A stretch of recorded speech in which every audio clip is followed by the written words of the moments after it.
Good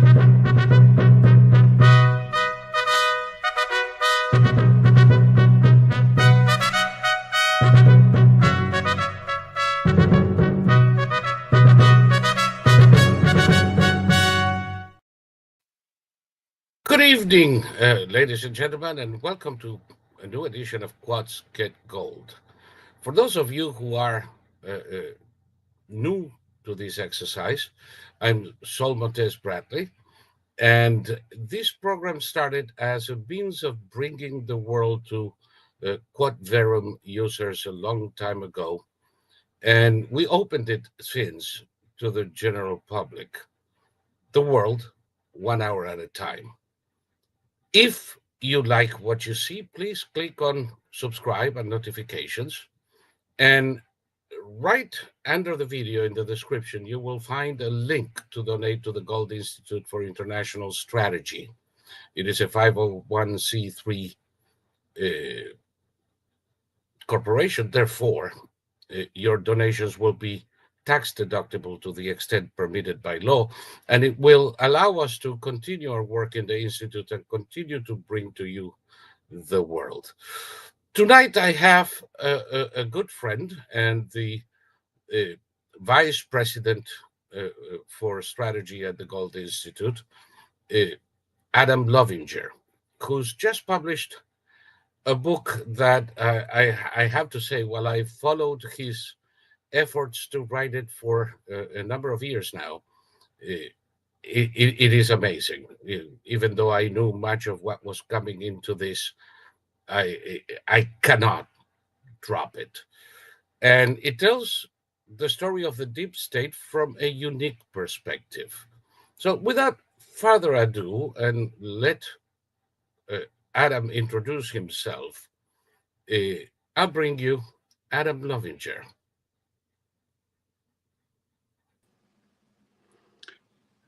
Thank you, Saul. It's a real pleasure to join you, both as a fellow member of the Gold Institute for International Strategy and a longtime friend. I wrote this book, and this is what it looks like. It was published in November by Encounter Books, and I wrote this because what I experienced when I joined the Trump administration is something I did not think could happen in America. My background is I'm a lawyer by training. I was brought up even before going to law school to believe that in America, the facts and law matter, particularly when it comes to federal processes to the government. And the last thing I thought, frankly, before joining the Trump administration as senior director for strategic assessments at the U.S. National Security Council, the last thing I thought was that multiple waves of senior bureaucrats could collaborate with one another to undermine federal processes, make allegations that are completely fraudulent, weaponize the federal investigative process, launch investigations with no legal predicate or even allegations formed, but more just to fish for dirt and to try to destroy their ideological and political and bureaucratic adversaries. I did not think that was possible. But sure enough, as soon as General Michael Flynn was tapped by President Trump to be his first national security advisor, I joined the White House, the NSC, and before I knew it, there were 5 investigations launched against me. I had been in the Pentagon as a civil servant for a dozen years by then, and had a completely spotless record, no security violations. But all of a sudden, 2 administrative investigations, 3 criminal investigations launched against me, and sort of sent me off into this sort of netherland in which to fight these fabricated charges. So I wrote this book because this state of affairs, this corruption, should not exist in the United States. But not only does it exist, it systemically exists. There are a group of hyper-empowered government officials occupying key nodes within the national security bureaucracy and the intelligence community and the law enforcement bureaucracy. Not every job, so I think it's important not to paint with too broad of brushstrokes that the deep state is all of the administrative state. I'm not saying that at all. I'm just saying that there are certain key nodes that are controlled by genuine criminal co-conspirators. And I don't use that term lightly. They're knowingly and willfully subverting U.S. law. Yeah, that brings me to something that we've discussed several times as to the nature of the deep state. There are all kinds of fantasies flying about online, with some people imagining some sort of cabal in a basement with a Moriarty coordinating every evil in the world from some kind of colonial building in Georgetown. That is not the case. We can say that the origins of the deep state began with the idea that technocrats were better to govern than politicians. And some positions in government that used to change hands whenever political parties succeeded each other became permanent. And for many people, that permanence became an objective in its own. There are people throughout the bureaucratic state whose only interest is to remain in position, collecting a salary until retirement or death, whatever comes first. But that state of affairs also makes it easier for bad actors to embed themselves into that bureaucracy. And those are the people you're referring to, aren't you? Yeah, the people that I'm referring to, so just to back up a bit, the origins of the administrative state. I mean, I understand the argument that the United States is a major superpower. It has many complex, specialized functions that require expertise, and that our elected officials, can't do everything, and that there is a need for a federal bureaucracy.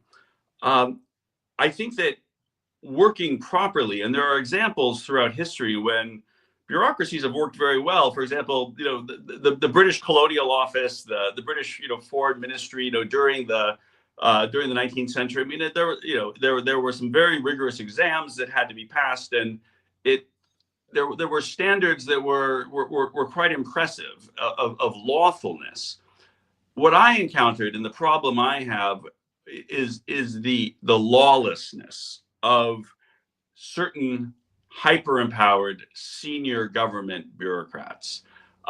Once you get that lawlessness where federal processes can be weaponized to be turned against your fellow Americans, where the FBI can collaborate with the Barack Obama administration and the Hillary Clinton campaign to generate genuine lies about what candidate Trump and then President Trump was up to regarding Russia. This is when you get a real insider threat, which is the name of my book. And it's not just because America is not working properly and there's corruption. It's also because that corruption acts as a magnet for foreign intervention in the U.S. government. The Russians, the Chinese, the Iranians. One of their great lessons is that it's very difficult to take America head on, to go toe to toe. But if you can insinuate yourself, and these are authoritarian regimes that are very adept and very good at dirty tricks and in infiltration. If you can insinuate yourself into the very open United States of America and our very open government, there's tremendous amounts of mischief that can be done. And so it's the misconduct of the U.S. government officials that creates that very attractive rot that serves as the attraction for our enemies. Kind of like an active measures paradise they can multiply the effect of their action by placing one of their operatives in one of these circles. That's absolutely correct. And one of the things that I've observed, Saul, is if you step back and you look at the protests that have erupted on American college campuses post October 7th, Yep. there's not only a pro-Hamas flavor to those protests, there's also a very anti-American flavor. Just for an Yes. example, I teach at Georgetown University. I'm a graduate of Georgetown University. My son goes to Georgetown University. We're not going to hold that against you. Okay, I live very close to this campus. The other day there was some spray paint, on the front of one of the buildings that had the upside down, triangle, which is the sort of the pro-Hamas triangle, and it said "Free Palestine" on one side, and on the other side of the doorway that was spray painted, it said U.S. Army equals imperialism. And so you have this worldview that's on display at America's most elite university campuses. It's a fashionable worldview on the political left, for the coastal elites, for the ruling class, whatever you want to call it. These kids do grow up. They join the federal government. They join the national security bureaucracy. This anti-American worldview comes into the national security bureaucracy. I'll give you an example. During the Obama administration, at the end of the Obama administration, the longtime head of the highest level strategy office in the Pentagon, a gentleman by the name of Andrew Marshall, was unceremoniously removed, and a genuine deep state operative was implanted to lead that office. Marshall was there from the inception of the ONA, wasn't he? Yes, he was the first director of net assessment. He was brought over from the Rand Corporation by Henry Kissinger in 1971 to the National Security Council. 2 years later, Jim Schlesinger brought Andy Marshall from the NSC to the Pentagon to become the first director of the Office of Net Assessment, which is the highest level strategy office in the Pentagon. I worked there for a dozen years. Andy Marshall was my mentor. So he was the director of ONA from 1973 until 2015, the final year of the Obama administration. So Marshall, a longtime legendary strategic thinker, and in many respects an author of some of the great net assessments that helped inform U.S. national security strategy to defeat the Soviet Union in the Cold War, he was removed and an operative of the deep state was put in place. What do I mean by that? In my book, I lay out the worldview of James H. Baker, who's the director of the Office of Net Assessment. He adopts America's enemies and policies. He adopts America's enemies' policies for America's own. He is quoted as saying, "Losing Taiwan to China is not an insult to U.S. national interests." He is quoted as saying, and these are all official documents, primacy is increasingly costly, such as the defense of Israel and Taiwan. So if you look at these statements, adopting America's enemies' policies for America's own, this is what he's doing in saying this. But that's just the beginning. That's just the beginning. That's the philosophy that inspired Obama's apology tour, and a policy of taking down the U.S. a few notches to allow for the resurgence of regional powers, competing powers, so as to keep American imperialism in check. And that was the policy of the Obama administration for 8 years. That's absolutely correct. One of the things I lay out in my book is how Obama genuinely comes from a worldview that adopts diversity, equity, and inclusion, critical race theory, political correctness. This is sort of a guiding light for Obama's domestic policy view. He did not have much experience in foreign policy. So what he did is he adopted this view of equity to inform Right. America's grand strategy. And if you look at equity, it was like, well, There is no American exceptionalism. There is moral parity in this world. correct. And not only that, it's regarding the balance of power. He did not prize, as any ordinary American president would prize, American preeminence. He saw American power, primacy in the world, as not equitable. And he set out to really, cut America down to size. He tried to make the case for this publicly. He, went around the world on what many have called his apology tour in his first term of office, apologized for America's, global role, which of course is not always a peaceful role, but in order to uphold a US-led global order, sometimes force must be needed. And that's something that any American president has recognized from the very beginnings of our republic. But what he did once the American people reacted negatively towards this American diminishment, what he did, and this brings us back to the deep state, is he turned inward. He's like, well, if the American people do not support this worldview of cutting America down to size, and compared to our non-Western countries, he will transform the U.S. national security bureaucracy from within. And this is what I observed over 12 years, 8 years under Obama, but what I observed in the Pentagon. Right. And in that context is when he puts Baker in ONA. Exactly correct. And I mentioned earlier about Baker advocating for America's enemies' positions. He was also a famous minimizer of threats posed to America.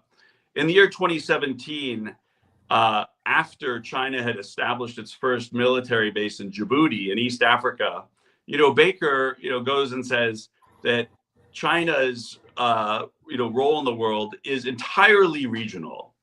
And that same year, he wrote that Iran may safely possess a nuclear weapon.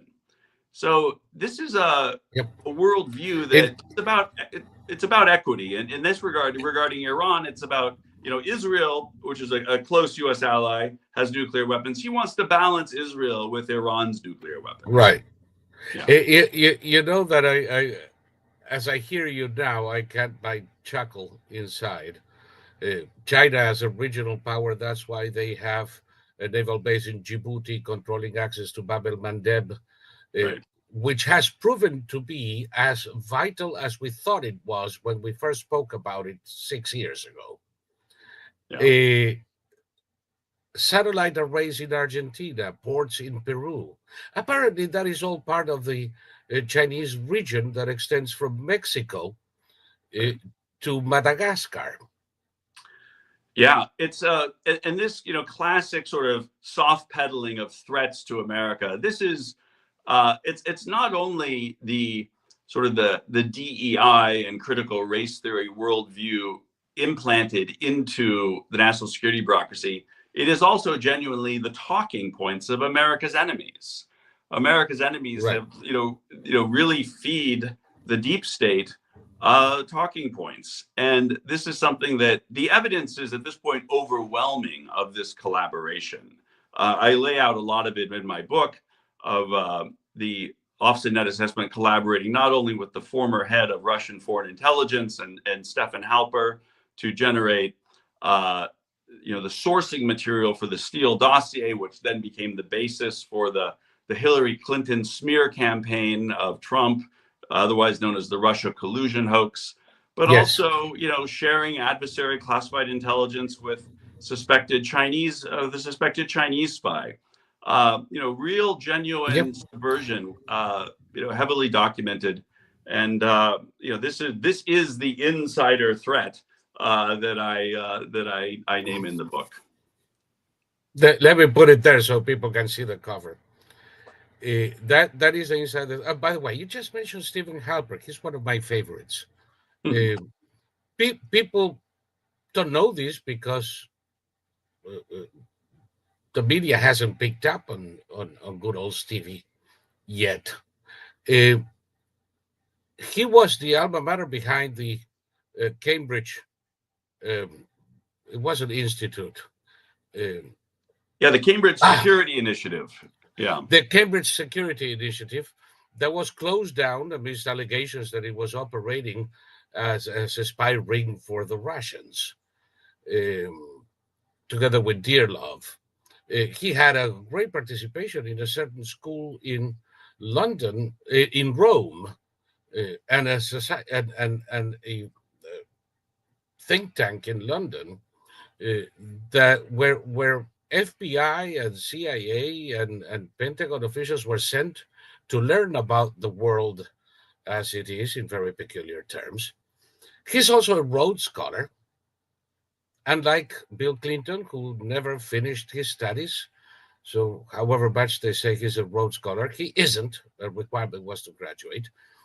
But this guy, who was in the same dorm, did. And from the time that he shared quarters with Clinton in Oxford, he has been a tool of the Clinton political machine.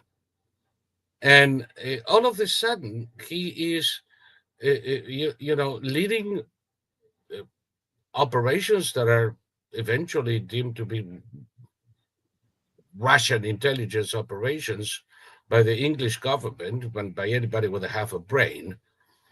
And in that position is when the Office of Net Assessment starts buying information from him. Yeah. What I lay out in the book, there's a certain conventional view of the Russia hoax that centers on the FBI. And definitely there's a very large FBI component to the Russia collusion hoax. In my book, I show a different aspect of the Russia, collusion hoax, which was it's the institutional infrastructure that was built to permit that hoax to take off. That was built within the U.S. Department of Defense Office of Net Assessment, where I served. So I saw these contracts, these DoD contracts between the U.S. Department of Defense and Stephen Halper, beginning in the year 2010, and there were a series of 6 contracts from 2010 to 2016 on which Stephen Halper was including the former head of Russian foreign intelligence. Now, everyone in the business knows that there is no former Russian intelligence officer. They must serve Moscow until their last dying breath. So here were these curious contracts that permitted Russian intelligence to insert disinformation into U.S. Department of Defense products. And, Stephen Halper was the one that was facilitating this. Why is this so important from the Russia collusion hoax context? It's extremely important because Hillary Clinton was relying, her campaign and the Democratic National Committee funded this thing called the Steele dossier. The Steele dossier ultimately is sourced to Stephen Halper and to Russian intelligence. This is, you look at the US Department of Justice Inspector General report, this sourcing comes from Stephen Halper. Those reports make very clear. That's a rather risky thing for somebody as risk averse as Hillary Clinton, who's a careful, lawyerly type. The reason why it was so important for her to have this Office of Net Assessment contract vehicle with Stephen Halper and the former head of Russian intelligence is that if DOD is relying upon this information, this disinformation from Moscow, and having it inserted into Pentagon reports, well, that normalizes Hillary Clinton's reliance on the same sourcing. Right. And so the corrupt deep state inside the US Department of Defense was genuinely collaborating with Moscow to create this plausible deniability for their favored, political candidate, Hillary Clinton, as she comes down the pike. And, in 2010, it was known that, Hillary had lost out to Obama for that presidency, but she was U.S. Secretary of State, had friends in the Pentagon, including Deputy Secretary of Defense Bob Work, who was really doing this as a gift to Hillary Clinton. As a service to a friend. She That's also right. had a lot of friends in Moscow. Please enlighten Something me. that gets Doesn't surprise me. something that gets lost in this particular caper, and we're gonna do another show with it. But from Lavrov to the Ripaska, there were a lot of people who wanted to help her. Ah, yes, of course, absolutely. Yeah. It is the irony of the Russia canard that the people doing the accusation were the ones who had the dirty laundry. Yeah, and the way I describe that, there are a lot of Americans. It's no surprise that there's a lot of confusion about, if you were to ask an ordinary American, who was collaborating with Russia, I would say a lot of them who, are looking at sort of the surface level will say, well, it was Donald Trump. That's exactly what Hillary Clinton and Barack Obama wants Americans to believe. And Yes. the way they can do this is through, a very tried and true information warfare tactic called deflection and deflection. So you accuse your adversary of what you yourself are doing. And it just does wonders to human psychology. And it's, unsurprisingly, it's a Soviet information warfare tactic. Oh, yes. Although I would say it was first developed by Ed Bernays, a chap who was instrumental in developing propaganda techniques for the Woodrow Wilson administration, and a chap that Goebbels cites as his inspiration, to put it mildly. So it's an old story. The Russians used it, yes, but long before the Russians used it was in use in the halls of Washington by the very same people that are doing it today. Yeah.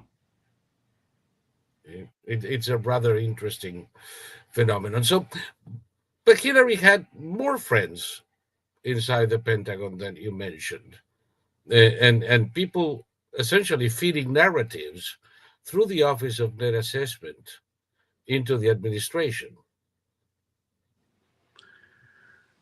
Yes, I would say that a lot of the information that was provided to senior leadership during the Obama administration, from various actors within the Office of Net Assessment was, really about,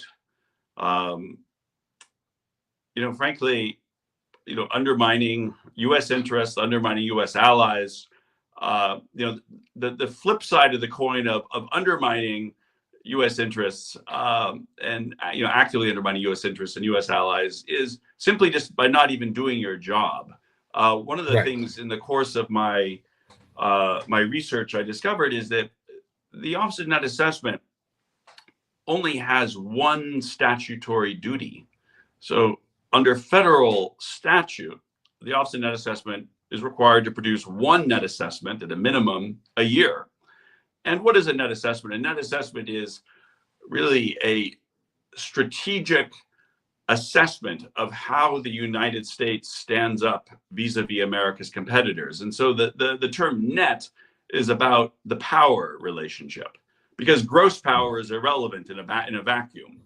Power is only relevant in a strategic context when you're competing against another adversary. And so, net assessment looks at the net power of America vis-a-vis our adversaries. The pros and cons of America versus the pros and cons of its adversaries, and where the balance stands. Correct. And by not producing net assessments, you can't produce responsible national security strategy, because without the assessment of, what does the competition even look like, any strategy is then sort of built on sort of a house of cards, or at least an unsubstantial foundation.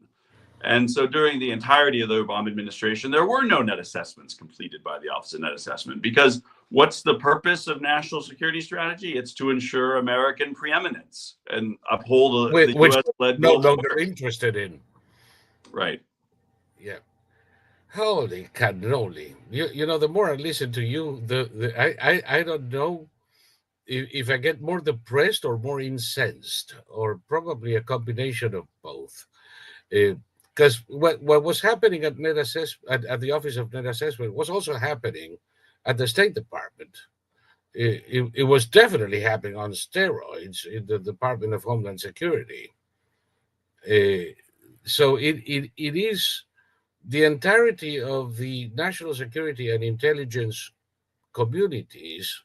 I never liked that phrase, by the way, but it is descriptive, that were affected by this uh, defeatism on purpose.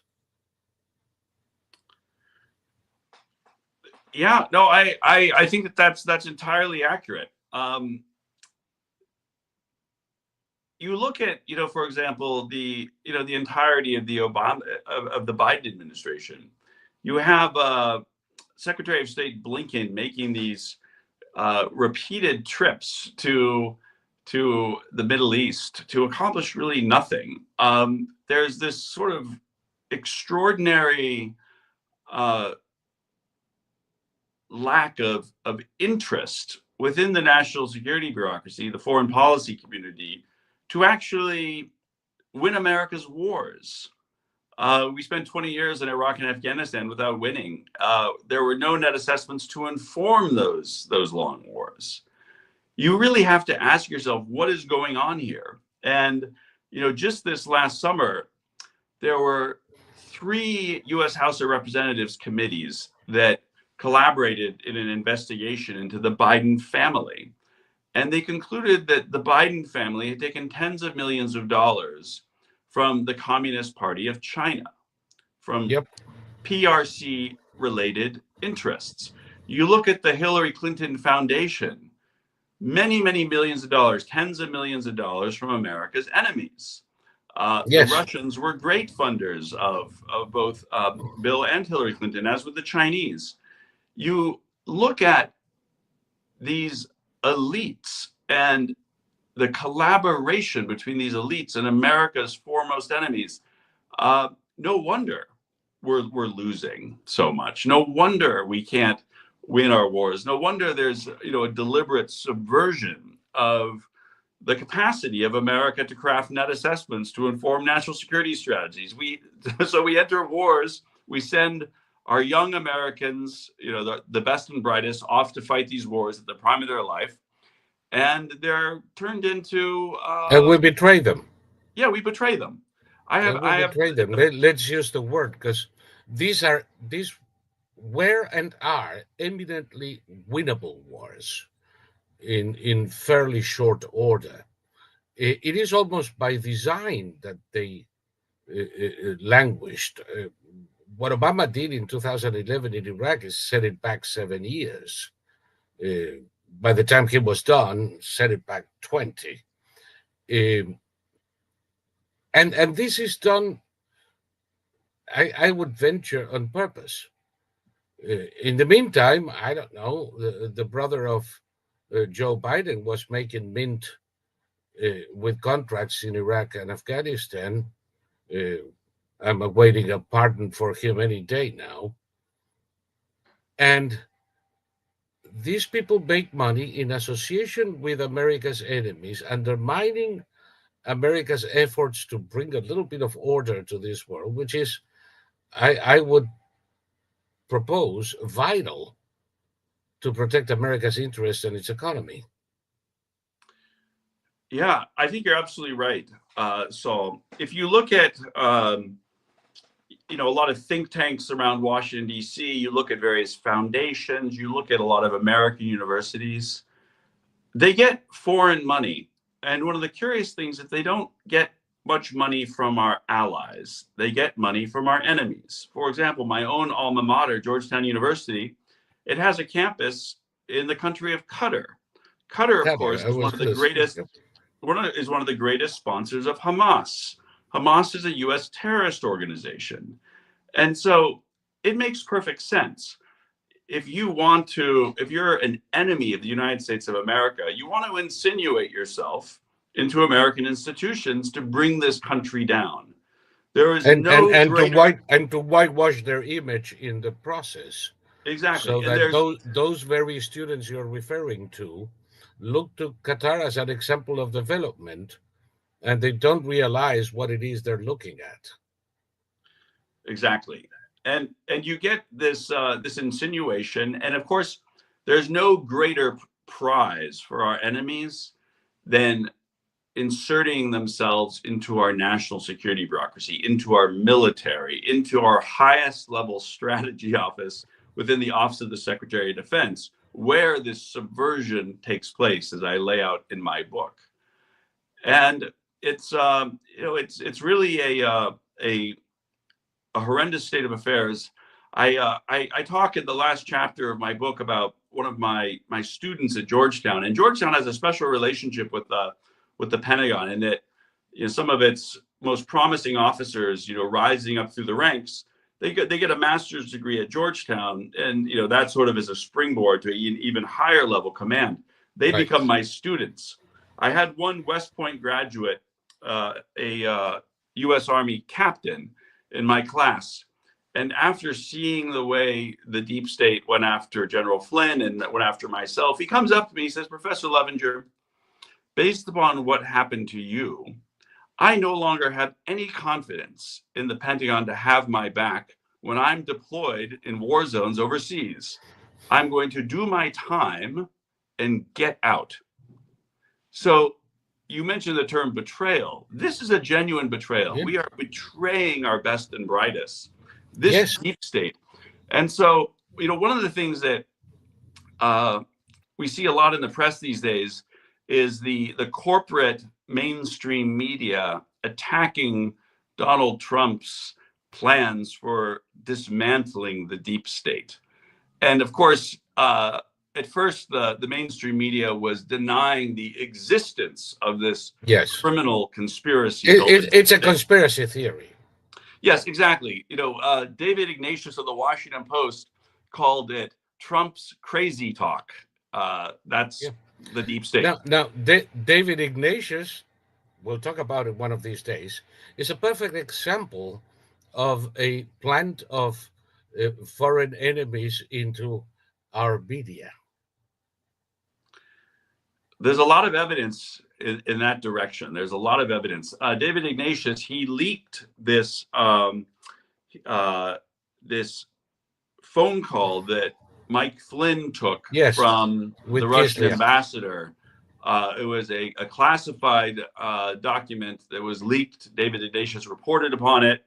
And this was, of course, used to destroy General Flynn's reputation. And he was instrumental in publishing the dossier, so that the dossier could be backed up by the dossier itself in a request for a FISC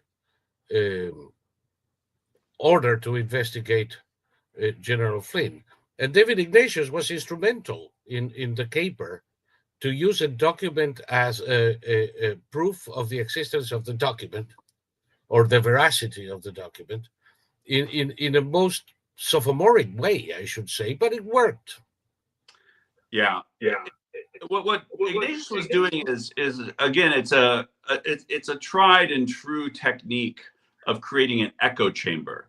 You generate lies, you leak the lies, they get reported in the press, and then once you use the press reports to legitimize the lie.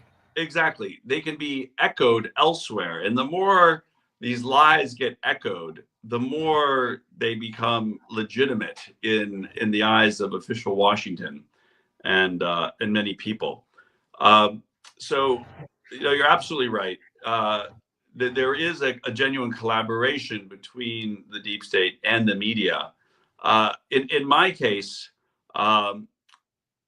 lies about me were leaked to the press, and they're quite hateful lies. And I had a rather distinguished neighbor who contacted the reporter and said, "Listen, you're reporting this nasty stuff about Adam Lovinger. I don't think it's correct. I think it's a lie. And this reporter, tells my neighbor and colleague, he's like, I can't afford to print the truth because I depend, as a reporter on the national security bureaucracy, I depend upon these leaks. So if the deep state wants me to report something, I can't say no. Yeah. And this is, Trump talks about fake news. Of course, he's ridiculed for fake news, but reporters themselves admit that they are reliant. They have to, in order to feed themselves and maintain themselves in their job, they must really be at the beck and call of these lies that are used to smear enemies of the deep state. Of course, it keeps them in business for the time being, but it fundamentally undermines the profession of journalism. And, Yep. So much so that the Columbia University Journalism School had to do an entire study on the collaboration between the New York Times and the Washington Post and other august news organizations, how they propagated the Hillary Clinton generated Trump-Russia collusion hoax and, made it, essentially propagandized their readership into believing that this was something true. And, Columbia Journalism School, of course, considers itself as, upholding the standards of journalism integrity. It bestows upon journalists the Pulitzer Prize. Sure enough, it gave the Pulitzer Prize to people who wrote about this Trump-Russia collusion that didn't exist. And they reported Yes. it as fact. It should be called the Durante Prize. Yeah. Because they've been doing this for decades. Yes.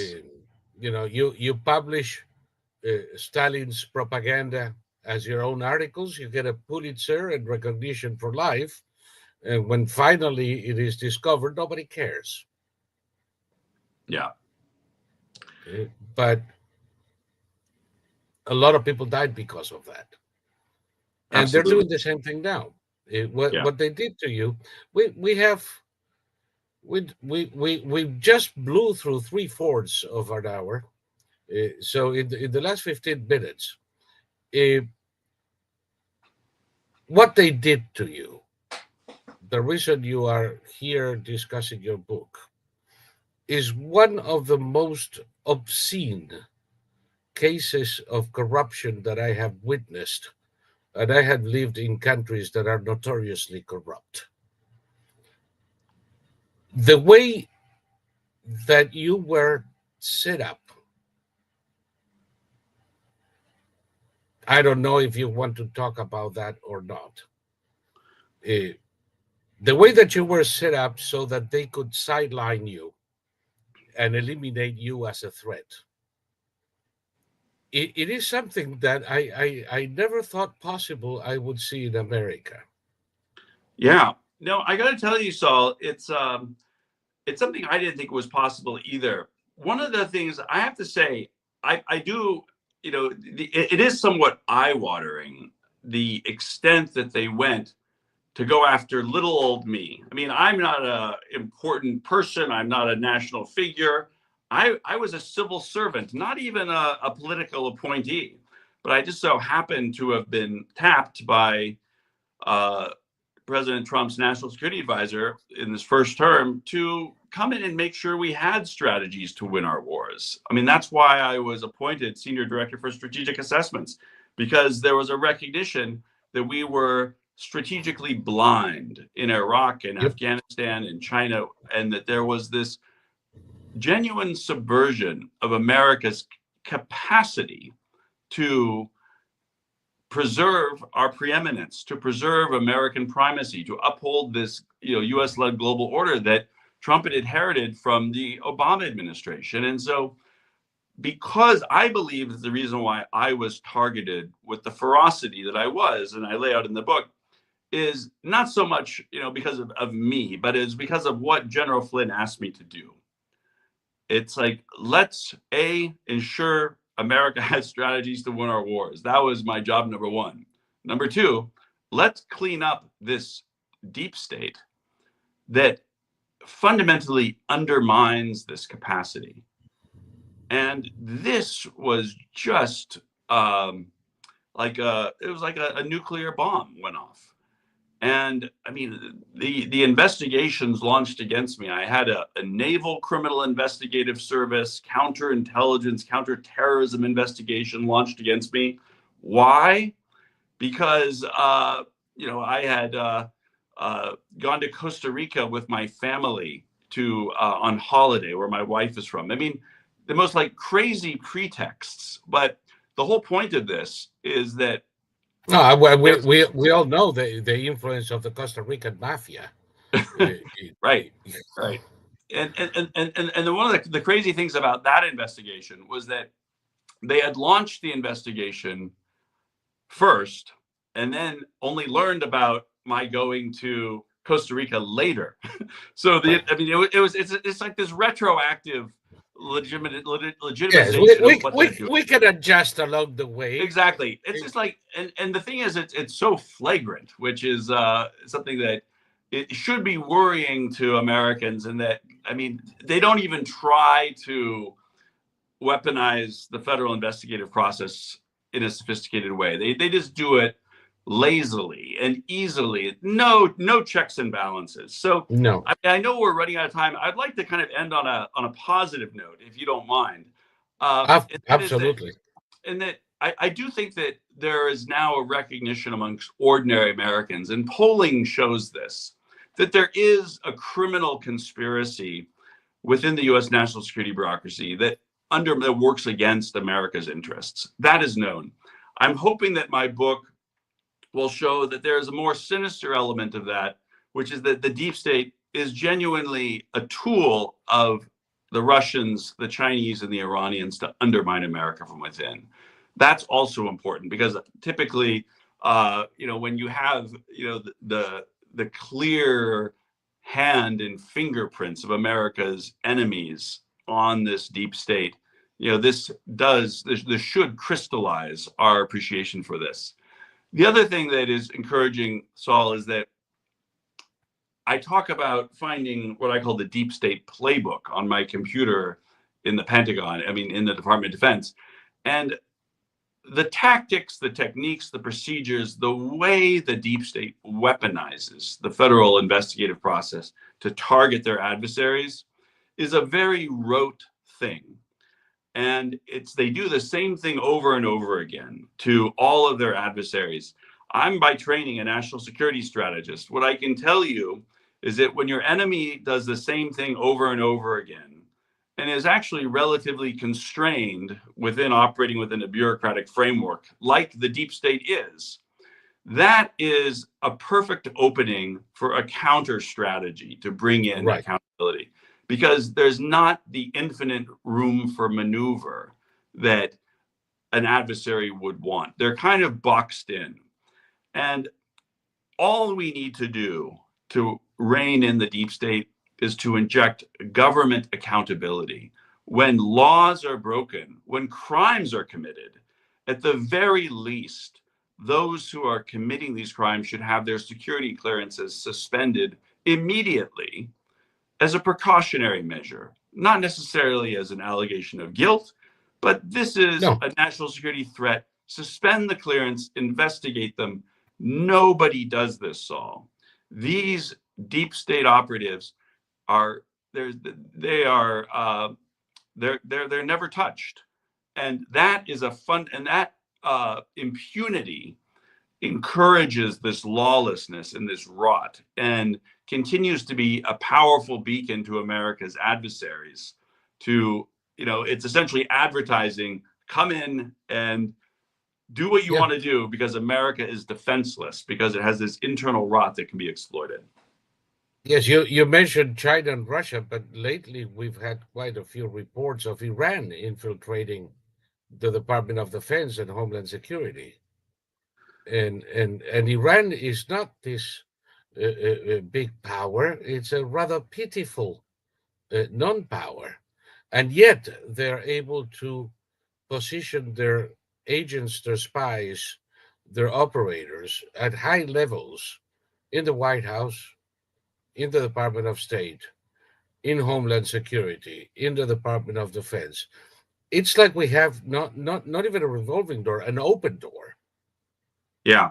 One of the very clever things about what's happening to us from our adversaries' perspective is that Americans culturally, we're not very, we've never been good, for example, at espionage or foreign special operations tactics. I think that Americans are rather sort of culturally rather credulous, and we're just not a conniving people. I mean, there's something about, I think, our heritage that, Too many moral qualms. yeah, yeah, there's some moral qualms, but there's also something just about, I believe it's our Judeo-Christian values and maybe sort of the, you know, the white Anglo-Saxon Protestant old-fashioned values that in many respects, you know, created America. Nevertheless, the Russians particularly, but also perhaps the Chinese, I mean the Iranians even more so. These are cultures where subversion, compromat, you know, the intrigues of the bizarre are inculcated in those cultures sort of through mother's milk. They're very good at it. And so when you look at the long-term strategic competition between America, an open, rather credulous society that, you know, can't, our spy services could never really co-opt others very well. We're just bad at it. Versus these other cultures that are so conniving culturally. It's just the way they are. It's like, you know, putting Are one. you suggesting? Are you suggesting that we would be better if we had souks in our cities? I'm not suggesting anything. What I am saying is that No, you no. What I'm looking at saying it. is that ability to hide and negotiate and not expose one's feelings Yeah. that What you I am referred to. suggesting is that our adversaries has very cleverly put up their comparative advantage up against America's Yeah. comparative weakness and locked us into this long-term competition where this gets continuously reinforced.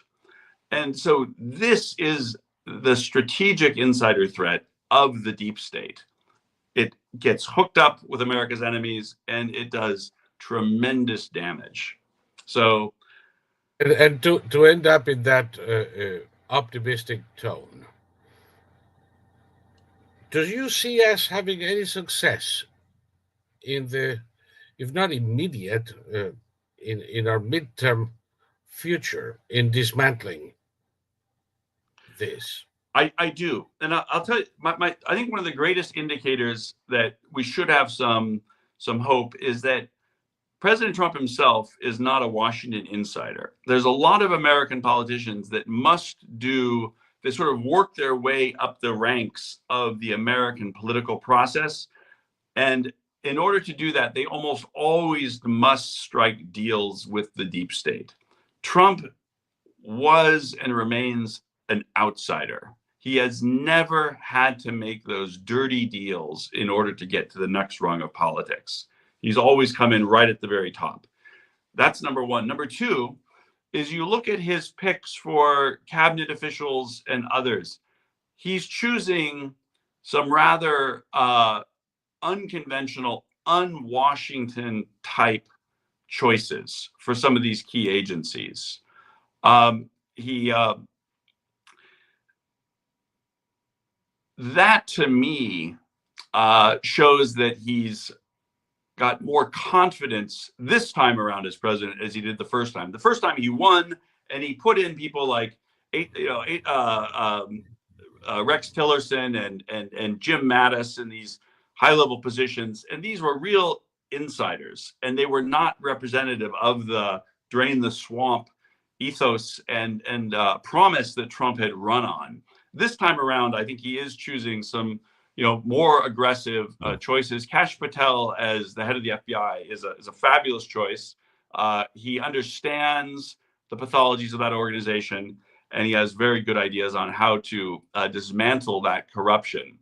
But also, you know, as a third point, I mean, Trump is now speaking with, you know, a lot of articulation on the need to dismantle the deep state. And actually, he even put out a 10-point plan on dismantling the deep state and transferring power back to the American people.